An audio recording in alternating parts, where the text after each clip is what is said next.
You have to come to me. Come to me, jungle friend. All right. Well, I guess it's okay to do our Monday morning live. Good morning. It's Monday, the 11th of September. You may have to move closer, my sweetheart. Sorry, I'm just like using the mirror. So I think we're going to have to come a little bit over this there because they're in a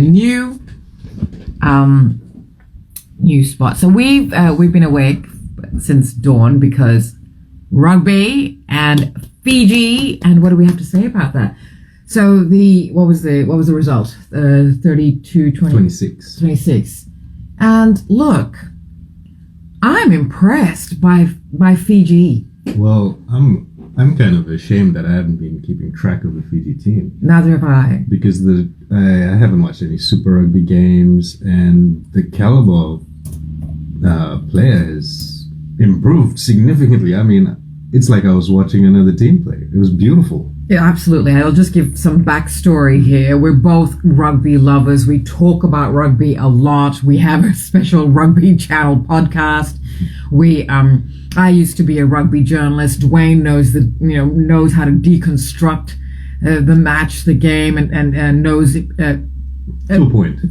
Okay, darling, whatever. But he does. Or let me just say that. So we're very into rugby, and as I said, I was a rugby journalist and very much into the Wallabies. And this is an interesting thing you asked me. What is it you said that you think that I'm just a Wallabies fan? Look, I'm not, because I'm certainly not a fan of the current Wallabies team, except for the last few times they've played. They've been fairly on the ball, literally and mentally as well. But and Fiji, look, I've always loved the sevens teams. But I'm not a fan of sevens rugby. I like rugby. It's the main rugby. Yeah. It's strategic. It's intelligent. It's a very mental game, which sounds crazy because considering it's a sport and it's physical. But all sport is mental. Yeah. It starts here. Yeah.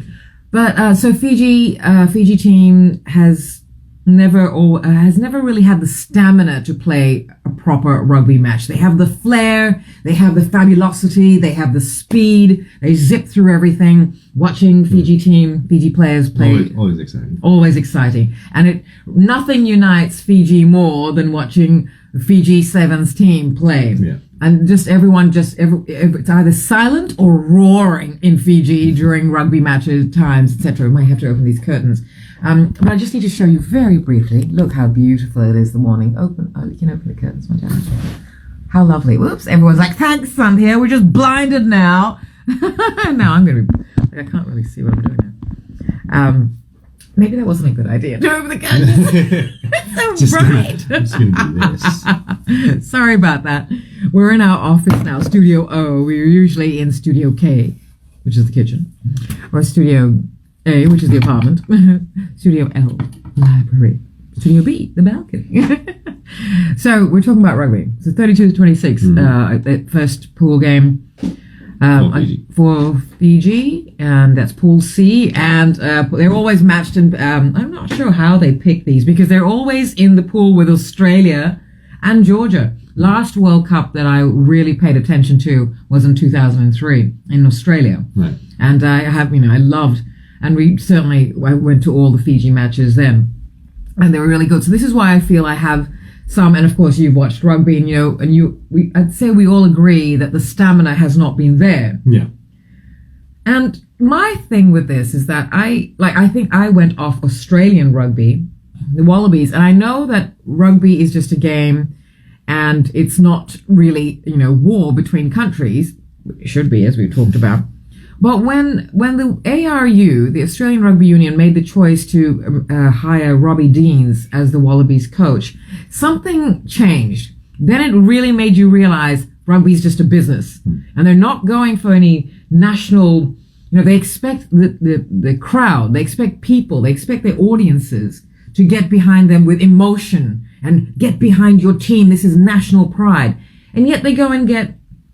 They treat the actual stuff as like, I don't know, it's a business. So they went to get a New Zealand coach, which I thought really, well, the All Blacks wouldn't get an Australian coach. No. Having said that, all the European teams, they rely heavily on the Southern Hemisphere coaches. So Warren Gatland, as we've just watched, And Dwayne, you like him as a coach? I'm not that familiar, but what I understand is this is his 5th World Cup, right?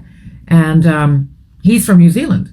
And then you have a couple of Australians. I think the Irish coach, Stephen Larkham, and was there. So yeah, there's all this stuff. So I really went off, and then something's happened to the Wallabies now. They're just they're not man enough for their game. The team are not made up of people who.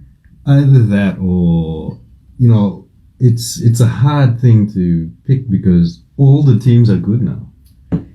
We'll get to that. I'm going to lead to what, because this is not just me talking, I assure you, Dwayne. I love Dwayne's insights, and he has always called something that what he's talking about right now.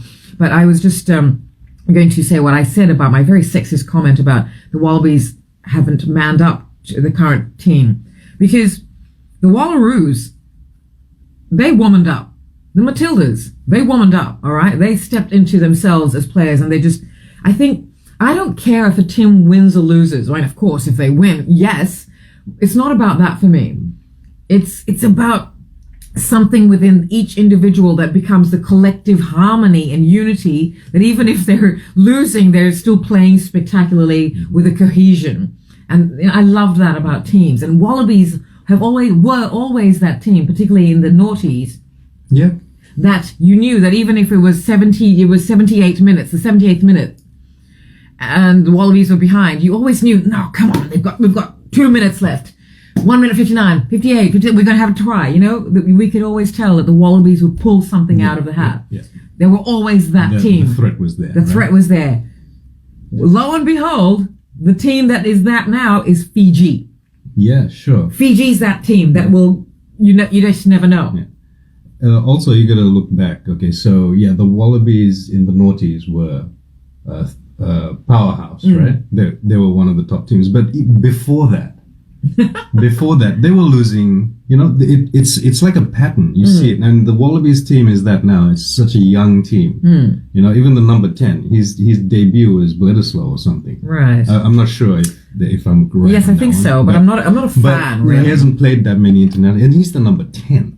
I know. You do not put an unplayed number 10 in a Bledisloe. What I don't the know hell? if Eddie Jones has got an idiot? Something up his sleeve, or I don't know what he's doing, but it's an interesting thing now because Fiji is a strong team now. Wow.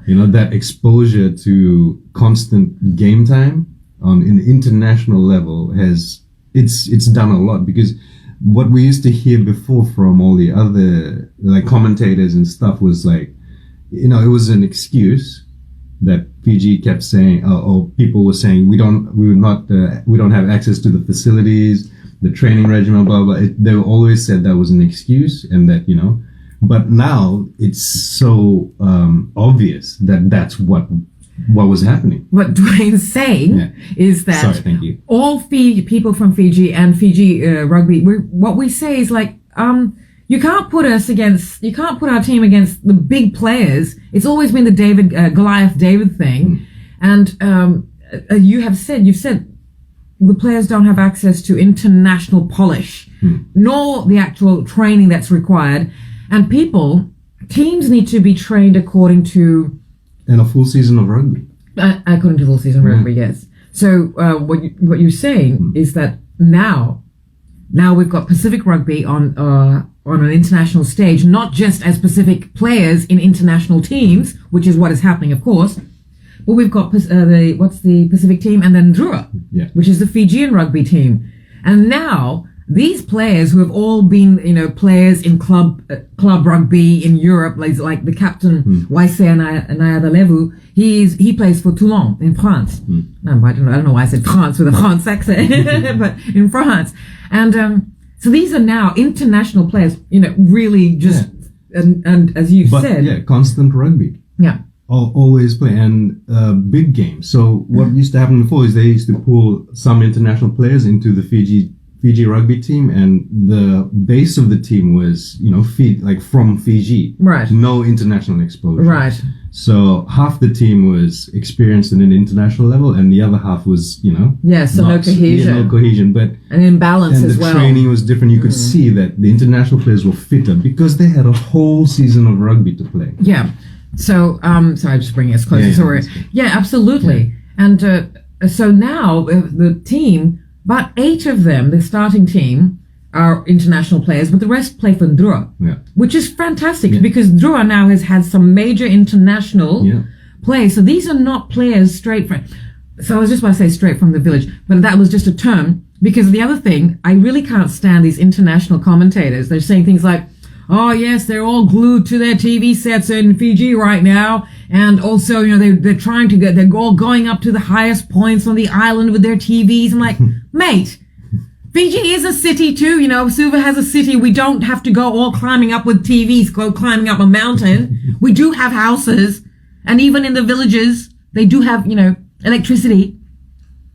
But the commentator was talking like everyone in Fiji is like all just in the village and taking the TV, carrying the TV up to a mountain to get a signal. Idiots. This is why you need local commentators. And let me get to this point. We have a Fijian coaching the Fijians. I think that's such a big deal. That is. A lot of things you talk about. One thing you say, like about Ben Ryan, nothing against Ben Ryan, who coached the team, Sevens. Yeah. And the Olympic team, right? Yeah. I mean, fantastic. He understood one thing. He didn't come in as the usual colonizing white man, putting their ways onto it. He saw his team. He saw the team he was coaching. Good coaches never go in and think that that's their team. They think of it as an honor that they get to go and coach a team of players and they all grow together. And I think that's what Ryan did. And he was able to, and you told me the food, the diet, etc. they were on, and because he made sure he worked with the players, not made them work with what works for white people and colonize, the Euro construct, which I really, really appreciated.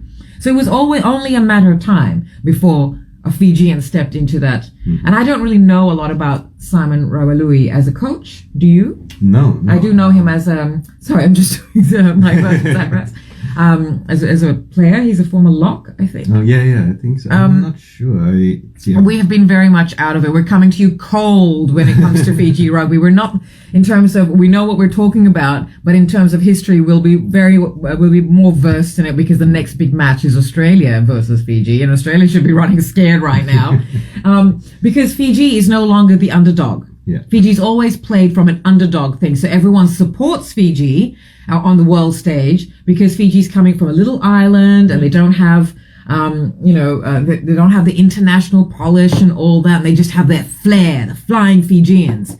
And they still have that flair, but they needed, as you said, structure. Yeah, that loose rugby. Wales started playing loose rugby to counter, and it worked. After the halftime. It kind of rattled Fiji because they're like, holy shit. Are they playing like us? Yeah, they're playing Fiji rugby, but Fiji's got structure. Their breakdown work's incredible. Their line-out work, their scrums, Their line-out was amazing. Hold onto the ball like a proper... I don't know, it's really beautiful to watch Fiji play now. Sharp, right? Yeah. Except, guys, you do have to have 2 hands on the ball, particularly when we're all sweating here, because I'm sweating when I'm watching, and it's like a greasy ball. All right, it's a greasy ball. Their hands wrap around the ball twice. I know, right? It's like this is like so for in a rugby Fijian. This is a rugby ball. This is a Fijian's hand. But they look so good. Yeah. They look strong and sharp, and as some of Fiji women on Facebook were saying, "Uro too," they look good. The captain's like Uro. Wales were lucky. Wales were very lucky, and when after, as you said, that Wales came out after half time, because obviously they're told play like Fiji, and Fiji has constantly been told, drummed in Fiji heads from all of us, and this is now I'm talking about a broader thing. Be like the Europeans, European construct. So Fiji's been told, play with structure, don't lose your flair, and that's what they're doing. Yeah. But they still haven't lost their flair. Oh, no, it's still there. Yeah, just imagine playing against that team. But now, and like, so of course, Semi Radradra, he unfortunately slipped. That's okay. It's okay. Please don't be mad at him. He's, next game he'll be on the... Because the whole team and individually, wow, and you watch them. Wow. Usually, I have to point out that sometimes it would make me a little annoyed to watch them go. They stand around like this. You can always tell, Sucking in the big ones, yeah. Yeah, you can always tell when they do Not that. today. But not today. Not till the 80th minute. Not a single Fiji player did. They all, They did not lose steam. They did not lose steam. Wow. Yeah. They looked good. They just didn't. When they went into at halftime, they were just like, the fly half captain of. Is he the captain? No, he's a fly half. He's the fly half, Dan Biggar for Wales. Oh, right, him, yeah. I mean, he just freaking lost it. And, freaking lost it. Excuse me. He swore at everybody. It's rugby. Look, it happens, right? It happens in all matches, etc. But you do have to, you can't lose your cool. Yeah. And so the Welsh team lost their cool. And we like the Welsh team. Yeah, Wales is a good team. One of my favorite Northern Hemisphere teams. I'm not, I don't, but if it was Wales versus England, go Welshmen, certainly never England. Yeah, but if I'm cheering for a Northern Hemisphere team, it's Ireland. Ireland. Yeah. Yes. And because didn't Stephen Larkham coach them? I should be for. Oh, there you go. There you go. But a really, really good start to this, I feel, and I no longer care if Fiji win or lose, but you never know. This is, as you have said, this is anybody's match here. Well, all the teams are, good. And the Wallabies actually pulled something out the last two matches. That last Bledisloe. Yep. I think, okay, because they no longer had to play to win. So they just played not to make a fool of themselves kind of thing. Yeah, sure. And something happened. That old cohesion, it sort of comes from an individual thing, and then it becomes a collective thing. Instead of individual show pony shit, individual things, all of a sudden the team went, no, we're a team. Well, let's harmonize. Harmony. Yeah. Harmony within a team. Flow, huh? And of course, Fijians, they can just open their mouth and just harmonize. Sing anywhere, play anything. So that's beautiful to see it coming out in their rugby. I was so absolutely... They've always played beautiful rugby. They had pockets of brilliance. As a World Cup time, they really come out and perform. But there is that second half leg. The stamina. They just lose it in the second half. They're always a threat to any team. But all the teams know second half Fiji will lose steam. Right. But this team looks... Not this team. This team looks good. Right. And it was a hot day in France, huh? Yeah, it was. They played at 9 o'clock. It's because it's unseasonably hot in Europe. It's just climate change and all that shit. But anyway, climate change, summer, But also the world, the planet. But anyway, so they played at night time in Bordeaux in France, Stade de Bordeaux.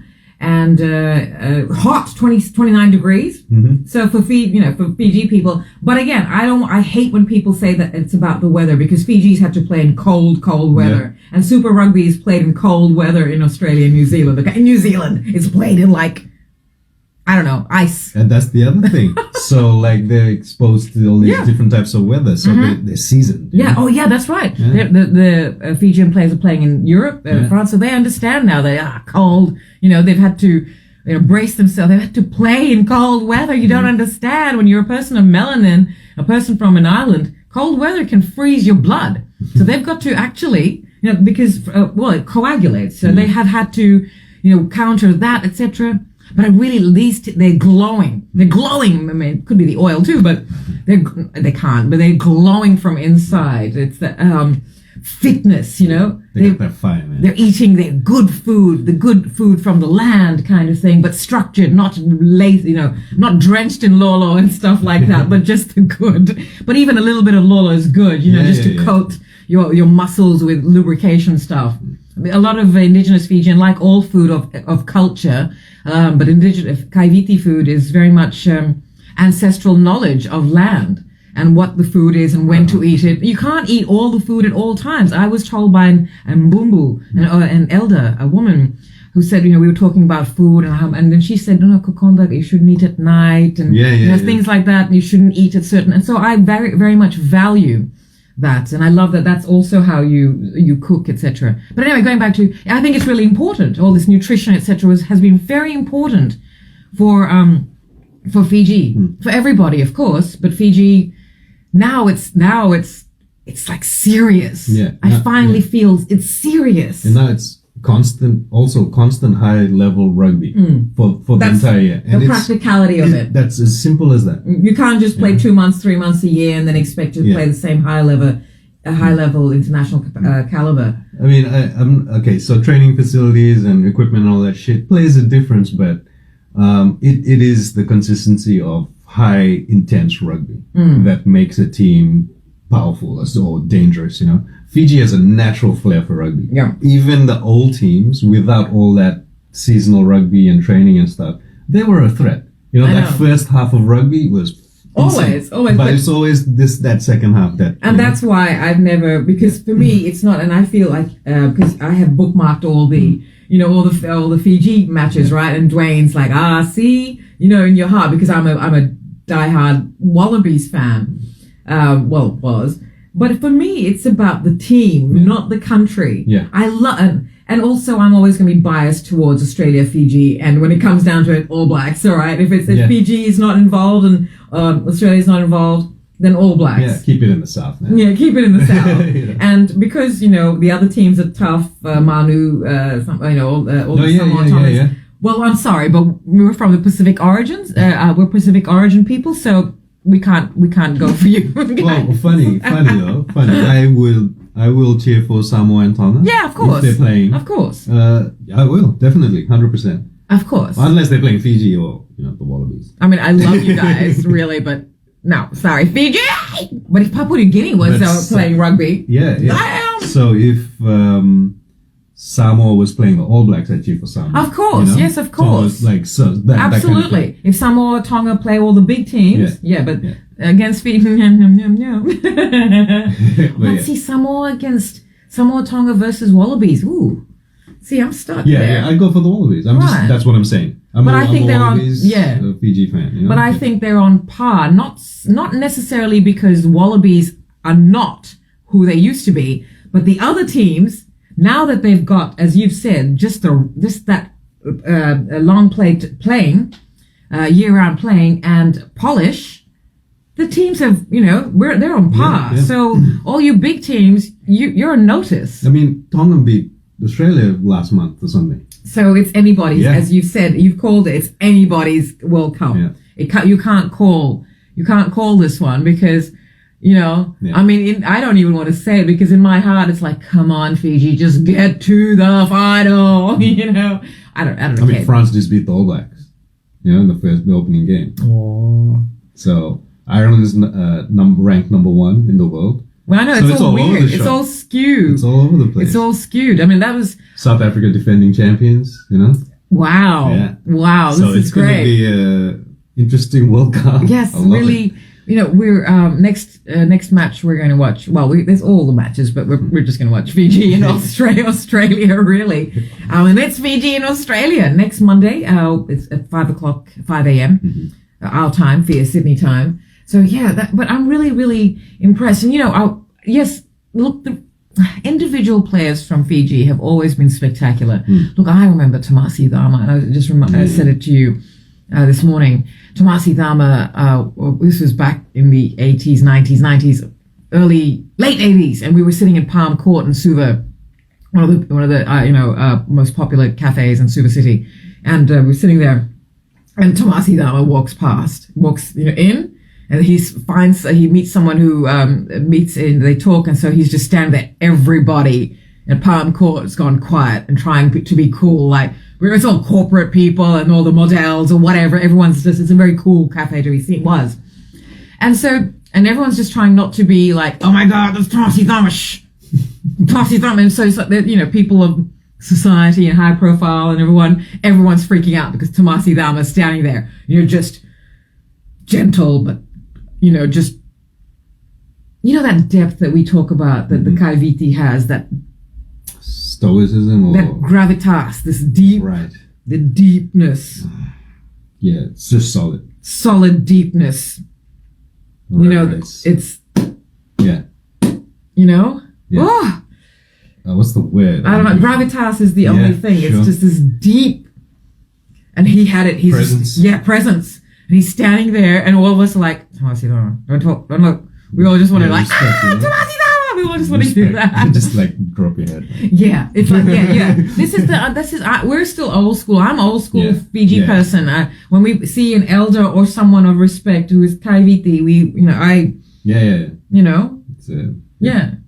but lower your head. I like it. I'm a liberated modern woman, but I like protocol and etiquette. It has a place. And I think the lack of it in Fiji, unfortunately, has created some issues. But that's a different. We won't talk about that right now. I'm really pumped by this. Yeah. And so that's the news headlines for Monday, September 10th. On the Lives of Our Days. This was our rugby edition, just to start off for our start, because we were going to get up for the first match, Les Bleus versus All Blacks, the Blues and Blacks, and someone was bruised. And unfortunately, it was the All Blacks' ego. Look, they're on French territory. Good, lose it, whatever. Let the French, let Les Bleus think that they're on a winning streak, whatever. But this is an exciting, and it's something that feels like what's happening in the world, a zeitgeist. Something's changed here. Go Fiji, go. It's rise of the Fiji. It's opening up the doors to everybody now. Everyone gets a chance now. The playing fields now. Yes. Level. This is what all this social media and all of this stuff was for, and to make everything now more visible, to give everybody some sort of level playing field. Everybody's on that. Yeah. On the same level. And Let's now see who the best is. Yes, that's right. That's what equality. What you got? We first need. It's not equality we need. It's equity, right? Because everybody needs, according to skill, merit, etc. But everybody needs to have a foundation of security and safety. If everybody had that foundation of safety and security financially as well, most importantly financially. Actually, just financially, and everyone else can work out their emotional and mental shit. If everybody had the same basis of financial safety and security, that's when you find out equity. That's when you find out who's the best. Because everybody needs to be on an equal playing field. And that's when because even when games were played, so before, Fiji could play against Wales or, whatever, Fiji, but it's not a level playing field. They may be on the same field, but it's not equal. They haven't had the same exposure to international rugby and playing rugby, or they hadn't. And so now it's becoming a level playing field. Now it is. Now when the two teams meet, it's like, Fiji now brings polish, structure, international level playing, stamina. Yeah. Fiji's always been a hard team to play against. Yes, and everyone's recognized that. Everyone has recognized that. That's ever played Fiji, the next game they're fucked. Yeah. If you play Fiji and you win, the next game you are high chances of losing. Yes, absolutely. Because playing Fiji is a hard task, and every team knows that. Even from way before. Never mind second half lag and all that shit. Fiji will make that team pay. Because if you watch, even the commentators said, Wales is, something, because they were exhausted. I mean, sure, the Fijians were sitting down on the ground, but the chairs are uncomfortable. But no, they didn't sit. They just sort of stayed still after the game, and so, but they were still not. They were not doing that. That was just devastation. You drop to the ground and it's just like, it takes it out of you. Yes. You get winded after you lose, Yeah, of course, everything. But the Welsh team, unfortunately, looked really done. They're done. They're done for the tournament. They just played the Fijians. They're done. Yeah. Thank you. They need a holiday now. They've won. They won. They beat Fiji. They beat Fiji. They're going home. They won. They can go now. But the Fijians were just not even, they were just solid and just not doing that or anything. They were just, it was really good to watch. Yeah. And they glowed, and it was great. Always good to watch Fiji play with. Wow. I'm quite a hard, you say to me sometimes, gosh, you're a toxic male sometimes. And I'm sorry. It's only when you watch rugby. Man. Yeah, when I watch rugby. I get it. When I watch rugby. Whole mindset of watching rugby. I'm an old school toxic male. This is toxic. Rugby. Yeah. When it comes to rugby, I'm an old school toxic male. Get up! What do you mean you've got a broken, body? Get up! Your broken spine and all. Fucking get up! That's what I'm like. It's terrible. And if they start walking around like that within 10 minutes, I'm done. I can't. So that's why I'm not, particularly with Fiji, because I'm from Fiji. I'm harder on Fiji. It's like bullshit. I know. I'm from Fiji, and I have never used that as an excuse not to succeed. If anything, I've used that as like and that's why I'm fabulous. You know, because I'm from Fiji. Yeah. So I've never used Fiji. I'm just from Fiji. What do you expect? Bullshit. It's like, yeah, I'm from Fiji. And what? You know, and like now, you know, and then this is me. So this is how I view the team, which is unfair. I'm so toxic male. I'm so sorry about that. When it comes to rugby, like everywhere else, except for women's sport, but also women are tougher. Sorry, women have that. Women play with wombs. Women play with periods. Women play when they're bleeding. Women play with period cramps. You don't understand. If you haven't got a womb and you haven't cramped, you don't understand. The walls of our uterus fall down to say, oh no, we're done this month. And they come off, like peel off. Okay? Sounds so painful. And women will play when they're pregnant. Women are tougher. Something bleeds here, fuck it, we bleed every month from our vaginas. Sorry. Women are tougher. Women are tougher at sport. Higher pain tolerance. Tolerance. Absolutely. But man flu. Hello. Yeah, but men, people traditionally, because men have been given the field. Men have been given the field all the time to play. I'm not saying I love watching men's rugby. You know, it's so bang, bang, bang. But, and it's that thing where women don't really want to watch, well, that's not true. It's exciting, but women don't go for the physicality. They use their physicality to, slice. But men use their physicality as part of their game strategy. They don't have that, I'm not saying women go, okay, I don't want to be hit. Women just go for it. True. But women don't lead with the physicality. They lead mentally, like they'll just go, whereas, I just see it from a woman's point of view. Yeah, sure. Like, for instance, when they run the line and they've got the ball, men will just barge straight into the neck. One guy holding the ball will just barge straight into the opposing team kind of thing. But I think a woman player is more likely to see whatever. Yeah. Just also because multitasking capacities. It's interesting. Whereas a rugby team relies on their fly half to be psychic almost, to be able to see the phases and where they need to go. Women, I think an entire team could perhaps sort of understand. I don't know. Maybe this is my bias towards the way women think, because I find women more brilliant. But I think when you talk about sport, you can't do it by gender. Okay. It's an athlete thing. Yeah, they're you're right. all athletes and they all understand the rules.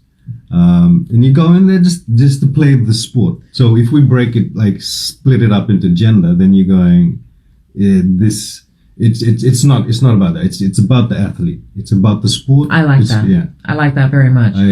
But yeah, women. But no. Well, let me explain why. As a woman, who loves sport, and I want to watch women really, and it's now finally, 2023, finally we're getting to a point where sport is no longer men's, sport and men's and women's sport. It's no longer like rugby and women's rugby. It's now rugby, men's team play, women's team play. No, now it's men's rugby, women's rugby. Right. Yeah. And and I really think it's football that did it. But actually, no, it's rugby that did it, because the women's teams, including the Wallaroos, including Fijiana, the women's teams are really putting, these sports like, okay, look, and we're watching all of these teams like Fijiana, they're amazing.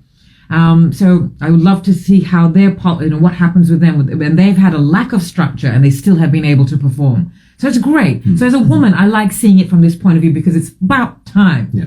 It's about time. But of course, what you've said is what it is. Sport is sport. And an athlete, regardless of gender and orientation, regardless of gender, we are talking in binary terms, women's, men's, but even non-binary. There are players, especially in the women's teams, because women are more brave in that regard. So like in the FIFA, the Women's World Cup, right? There were a lot of, it was a huge thing. It was a huge news thing. There was a lot of women who were, what's the term? They're queer, or they're non-binary, or they identify in various ways. And that's fantastic. They feel free to come out. And women have always been braver in that context, because it's either you've got to choose to live freely, or you're forever going to be a prisoner of your own. So women, are brave in that regard. So, but it's still defined as binary thing. So apologies for that, but an athlete is an athlete. Yeah. An athlete is non-binary. Yeah. An athlete is an athlete. I say things like, well, a woman's team could beat a man's team. And you're like, can we just speak facts? Factually, look, that may not necessarily Depends be true. on the sport. Depending on the sport, yeah. But say, I would like to believe, and we've had this talk that, well, no, look, let's just say the Wallaroos get to have their entire team with reserves on, and only the Wallabies. And you're like, team is team. So you see it from this point of view of a team versus a team. So if you're going to say to me that the Wallaroos can beat the Wallabies, then put the two teams on the field. Don't change the rules. Oh, come on. No, see that. So then you're saying that they can't win. No, that's not fair. I'm saying the physicality. Yeah, okay. Pack weight. No, I go by weight. That's right. The Wallaroos can't beat the Wallabies. That's why they need the entire team. That's right. so the scrum will consist once you say we need more players, that means, okay, so they can't beat So the scrum will have 16 players. Yeah, that's what I'm saying. And that's already admitting that the I know, and I hate that. handicap. I know, I hate the handicap idea. So, okay, I'm going to scrap that. So, And there's nothing, what's wrong with what that? about, Tennis, you can have mixed doubles, right? Tennis, racing cars, horses. Anything to do with machinery, yeah. So track and field. Sprinting, no. Okay. Look at the top run. Don't have to put them against each other. Just look at the top times. No way. I mean, I don't know. And may I'm not I trying to please, sound for like those of you who have come in late and do not know my husband, this is not chauvinism talking at all. Dwayne is the most. No. I don't even have to quantify and explain who this man is, but it's fact. Because I want to, as a woman, say no, women will win, and just put more of us. Because as women, we know this. We know that what we lack in physicality, because that's what's actually ruling the world. A male physical is ruling the world. Right. Because that's, in evolution terms, that's what actually changed. When men had developed an upper body that required them to, and then became stronger. Way back in evolutionary period is what I'm talking about. Yeah. That is what changed. Right. So we're built physically for different reasons. Yes. Men are built for that.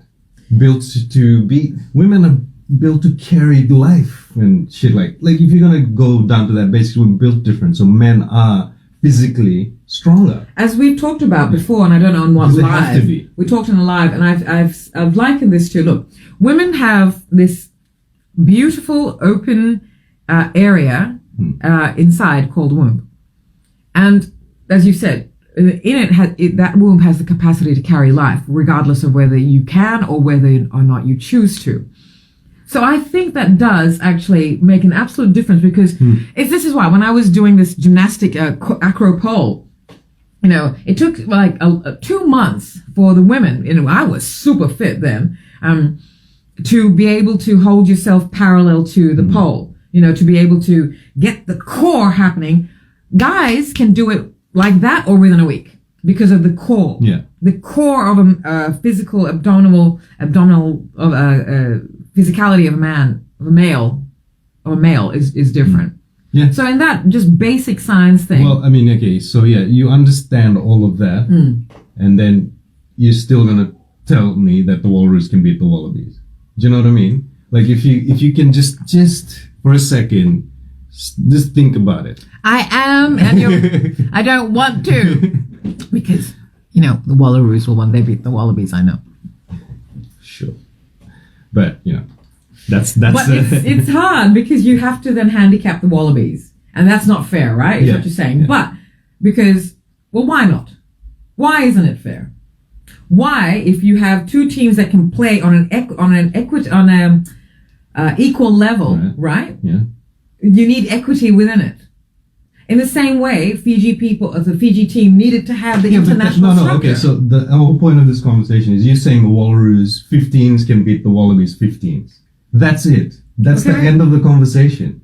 I mean, and that's it. That's you pitting the Wallaroos against the Wallabies. Let's go. You don't have, you change the rules to give the Wallaroos a chance to win? No. That's right. But so that the Wallabies have, then it makes it equal. You've got to handicap So what are you saying? Do to the Wallabies? Take one player out. One player out? Yeah. Okay. Yeah, obviously okay. not the scrum, and you can't scrum. So, okay, well, how are they going to scrum? Right, exactly. How are they going to scrum That's it? right. That's right. That's what I'm saying. So that's why we need 16 question. forwards on the team. We need 16 Wallaroos. That's right. Imagine the breakdown. Imagine the tackles. Hambosi, the winger, tackled the freaking prop, and he got a freaking rib popped or some shit. The winger tackled the prop, and the prop was down he needed, like, medical. All right? My husband's giving me. No, I'm sorry. This conversation always happens, and I'm like, holy shit. We have this conversation a lot, where I insist that the Wallaroos can beat the Wallabies. And the fact is, listen. Let's have the game. Just between you and me. Shut everyone up. I know, I'm fucking out. Excuse me. He's right. And it's not that I'm wrong. Not being a misogynist. I'm just not. like, You couldn't be with me. Let's have this conversation. It's just that, I just want them to win against the Wallabies.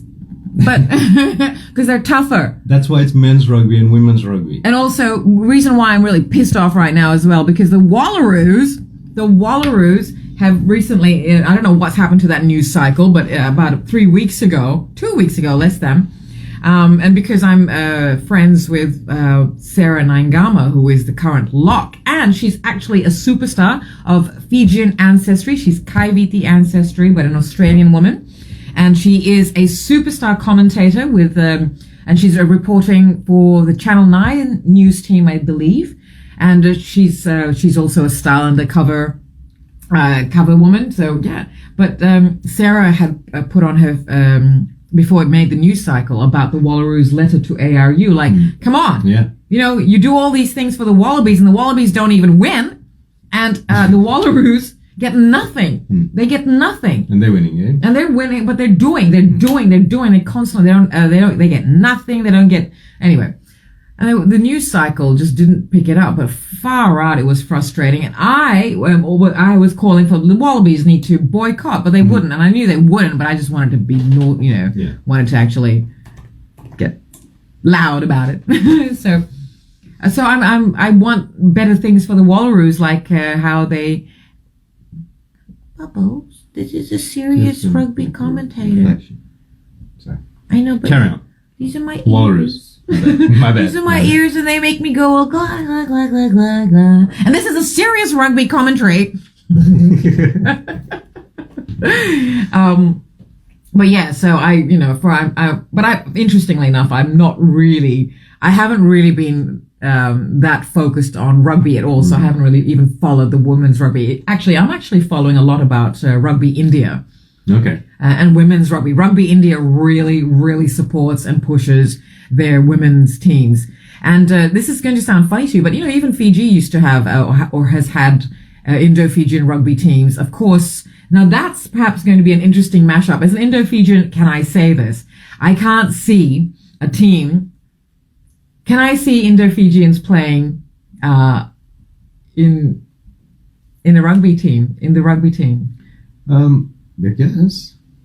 Is it because do we then say things like, well, actually body type is a huge thing, but that's like saying that people who are not thin and small can't play. I mean, Stephen Larkham was considered just like a twig. George Gregan is tiny. You can't say, but it's something about bigness inside. Is the interest there for the community? Is the community big enough to... Indo-Fijians love rugby. Yeah, they love rugby, but enough to go and play? I think, I don't know, because I know that they have been little Indo-Fijian rugby teams and stuff. We've had a Indo-Fijian half, I think, Jack Prasad or something. Right. Yeah. And I have seen a few, but they don't get... there was one playing for the New Zealand Sevens team. Whoa. Half Indo. Wow. I'm not sure, but yeah, they have been. But Rugby India is definitely... And so why wouldn't they? Because, look, let's face it. Rugby is a Northern Hemisphere colonizer's sport, okay? Which is a fantastic sport. I love it. We both love rugby. So of course, all the colonized countries. Oh God, we may need to close something, darling, or just can you straighten it out? Sorry, excuse me. We need some back of house maintenance done here. So sorry about that. Yeah. I just need to. I'll just continue talking about rugby in India, and colonized countries. So rugby was taken to, thank you, darling, was taken to India, but because India is hot and rugby is a cold weather game. It's a cold weather match. And so India is hot, and because of that also the ground, the fields were really hard, so it's suited to cricket. Yeah, sure. It's suited to cricket. It's not that Indians couldn't play rugby. It's just that the sport wasn't brought there. The sport wasn't brought there because the English went, oh God, good heavens. How long ago was the English in India? Like hundreds, right? Yeah. So there's 100 years of no rugby in India. Yeah. And now it's just starting. So every other country has had that much time to develop the sport. Yes. Yeah. But considering it was colonized, it wasn't colonized. They tried to conquer but the British presence was huge, and they did bring rugby. They did. They brought cricket and everything. But why did cricket go off and rugby didn't? It comes down to the heat and the ground. Yeah. So that's it. That's simply it. And now though, there's more, I guess, technology and more know-how, more people willing to put the effort into creating spaces to play rugby. So Rugby India is going off. Yeah. So they need that development now. Yes. So now they're behind the Pacific in the development and Southeast Asia, etc. So, but Japan plays. Japan's good, and I know that like say Malaysia and Singapore, they follow, and of course there's Hong Kong, like all the sevens teams, etc. And Olympics. But it's Rugby India is doing amazing things, and particularly with the women's teams, and so I'm really, really following that. But now, of course, I'm loving football, soccer. Somebody tell them what it is. Yeah, true. But you do know that, of course, not us, but viewers do know, of course, that rugby came from football. The World Cup is named the William Webb Ellis Cup, Bill. And that's named after William Webb Ellis, who was the lazy Englishman boy, whatever, who was, kicking and like, stop this, stop it. I'm not going to kick this ball. I'm going to pick it up and run with it. And he did. And a game was born. Something like that. And look, I'm glad he did, because I really love this game. Yep. But now, finally, I have discovered how brilliant football is. I just, even though I've always known the big names, I've known always, all the Pelés, the Maradonas, down to the Beckhams and blah, blah, blah. And I really, I'm a fan of women's, football, etc. And I watch all the women's football movies, but I've never been into it as I have been now, where you've made me understand. You helped me. And plus, Dwayne said to me, they do all of that with their feet. And it's crazy, It's intense. It's amazing looking, and I love it. It's a real skill. Yeah. But two different sports, absolutely skilled. What it requires. But I'm really, really happy with this morning's proceedings. I really think that were very progressive, and wow, regardless of how Fiji performs, they'll perform well. Yeah. Regardless of the outcomes, regardless of how far they go. For me, I'm good. Yep.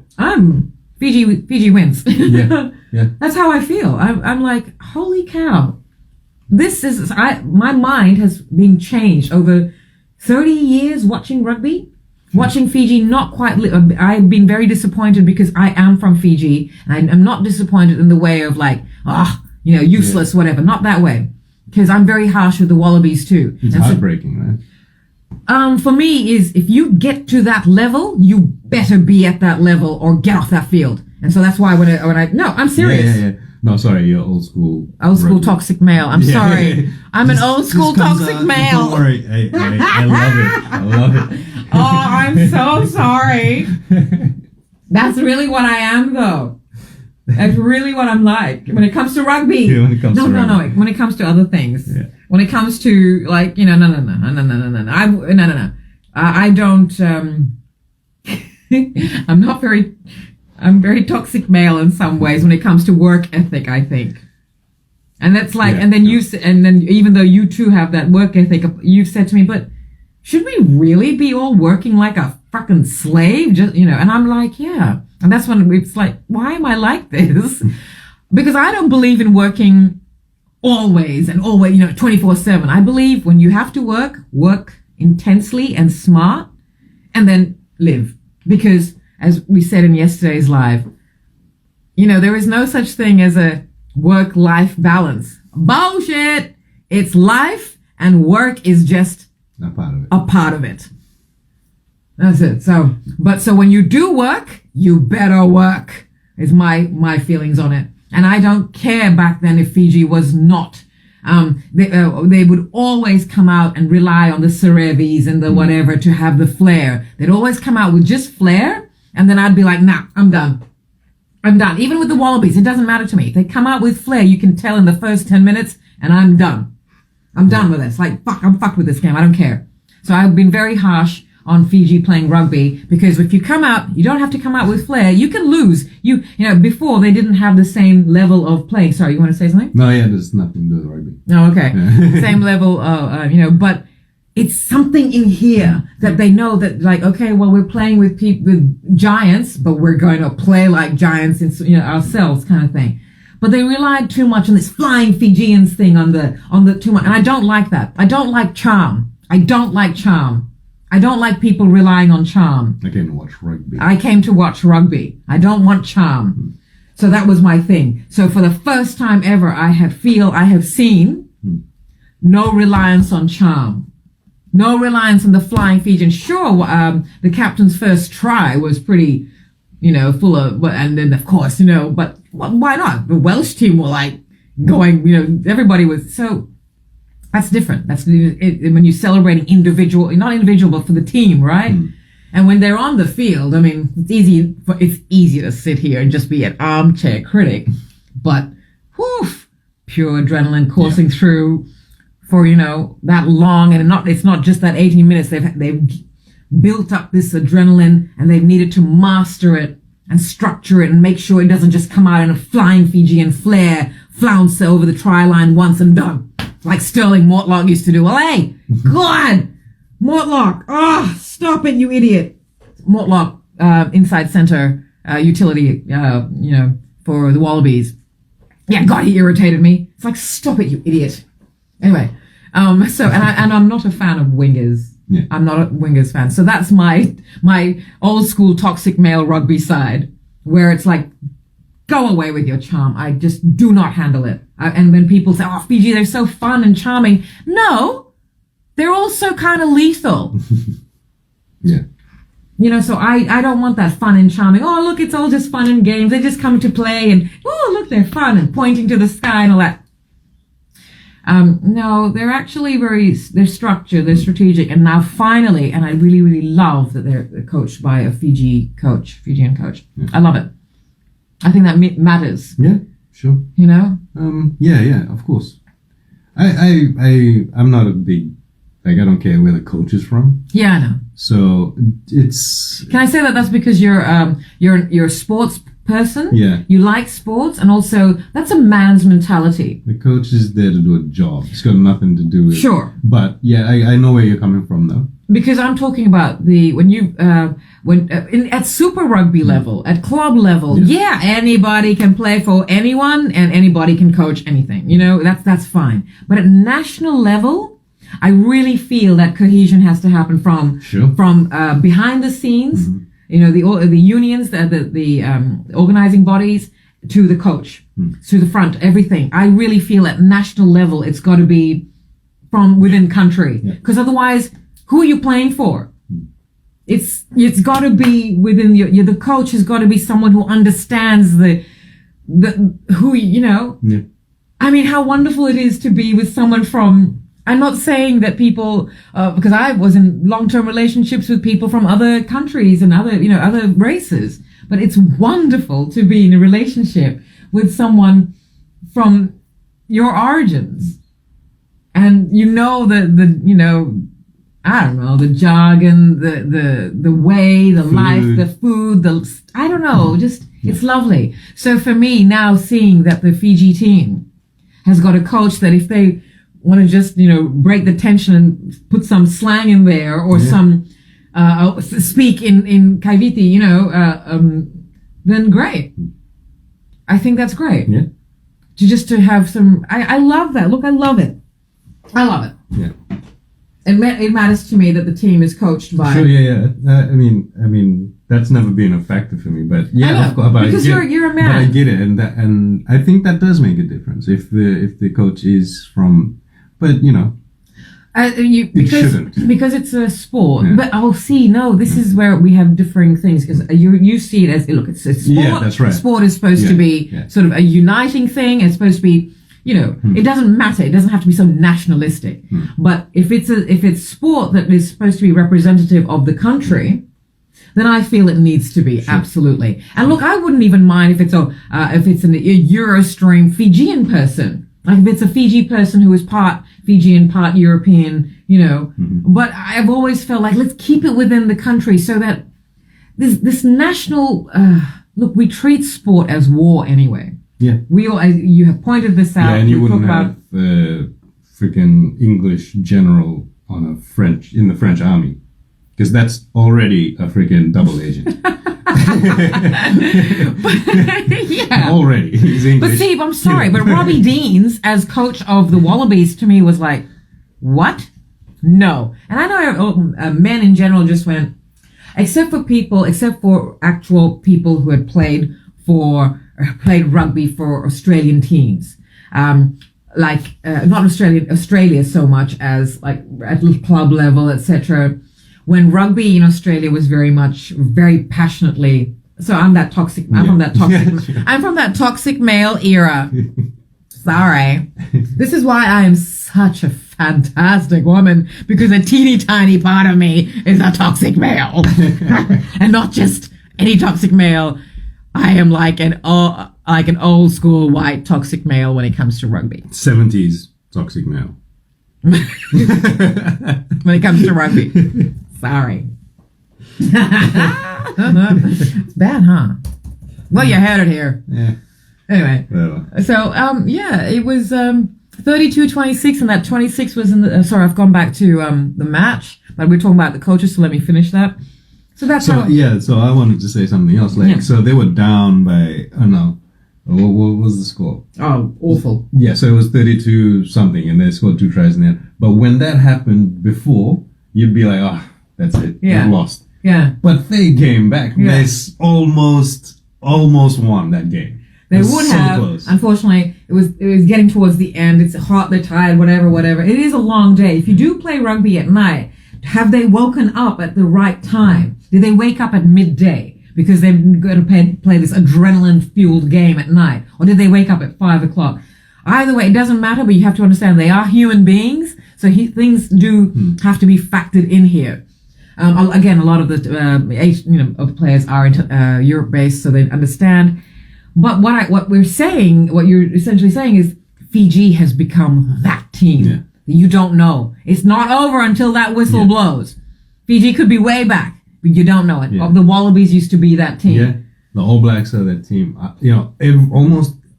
think all the teams are like that now. Now, because... No way. You can't stop defending. Yeah. Until that whistle blows. It's so good. Because before, Fiji would just, stop. Concede. That's right. Yeah. They would concede in the match. Yeah. And you could feel it. It's like, oh, shit. Because they would... team. But this team's just like, nah. We're going freaking all out, man. Because they're not relying on charm. These are great. Serious rugby players. And I'm not saying anyone before that didn't, because there's a lot of wonderful... How could I ever say that? Surevi, legend of the world. But underneath all that lovely charm and stuff are steel eyes, it's eyes of steel. And these are people, once in a while, they come along who are full of flair and charm, but really it's a core of steel underneath and core of eyes. Tomasi Dama's flair was just being able to stand there. I tell you, that memory has stayed with me for so long. It's coming off him, the presence, the magnificence of it. It was wonderful. It was so beautiful to experience. So cool. Yeah. But yeah, absolutely. They've got, and this is that charm offensive. So that would all wear off because they're all tired now. They've been flying through the air and all that stuff. 30 minutes later, they're done in an 80-minute game. And that was it for me. And I was like, stop it. Don't rely on all of that.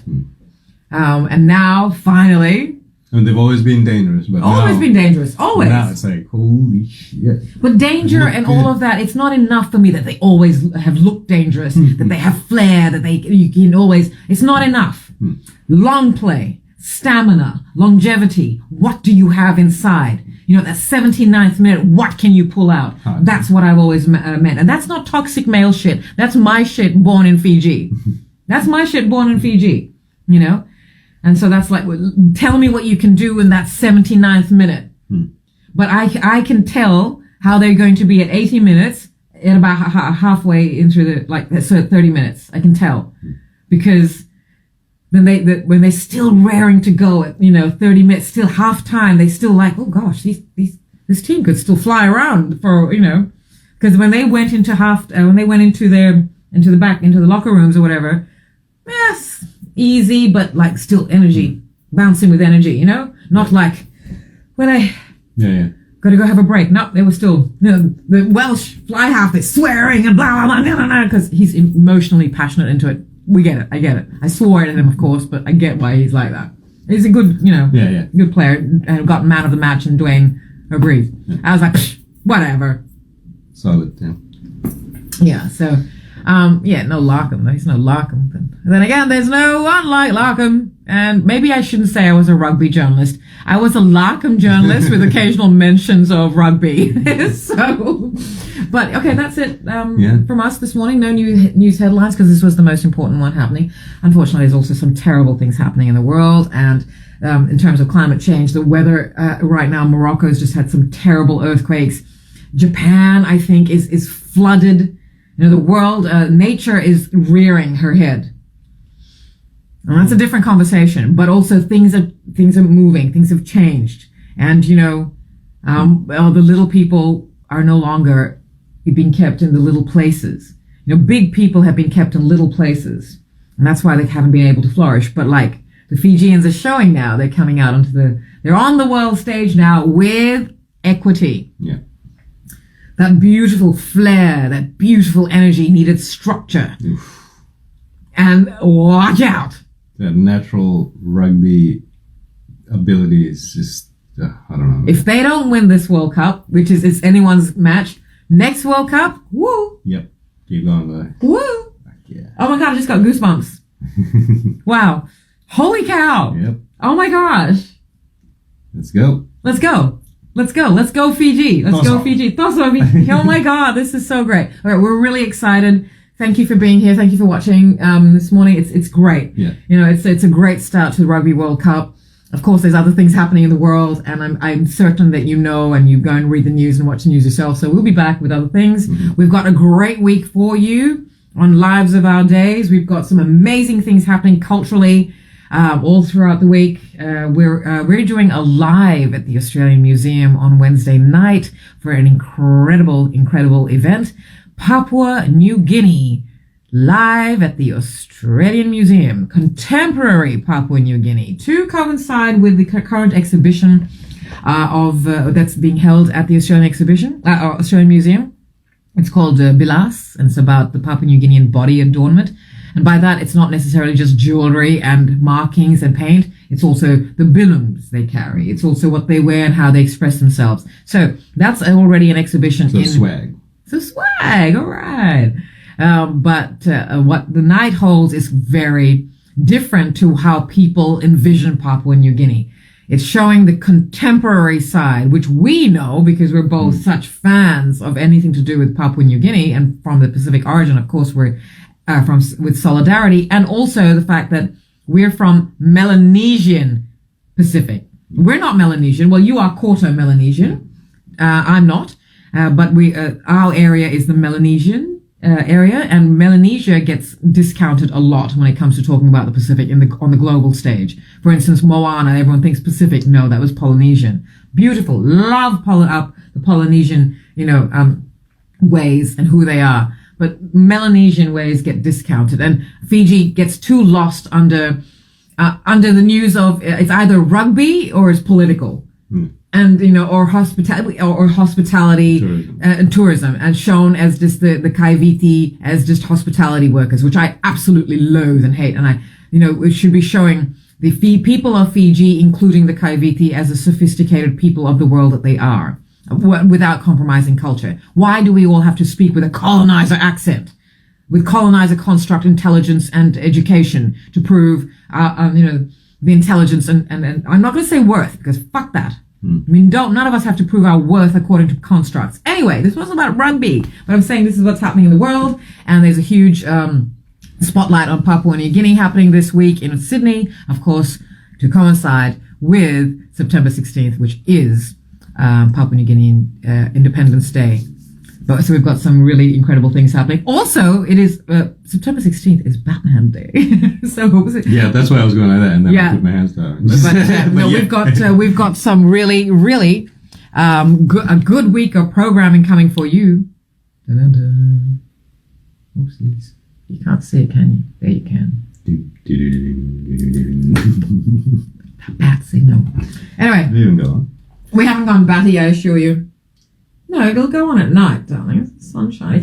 It's not that strong that the bat signal will show in the sun, but you never know. That's so bright. Okay, well, is that it? Is that it from us? Yeah. Great week. We've got great things happening.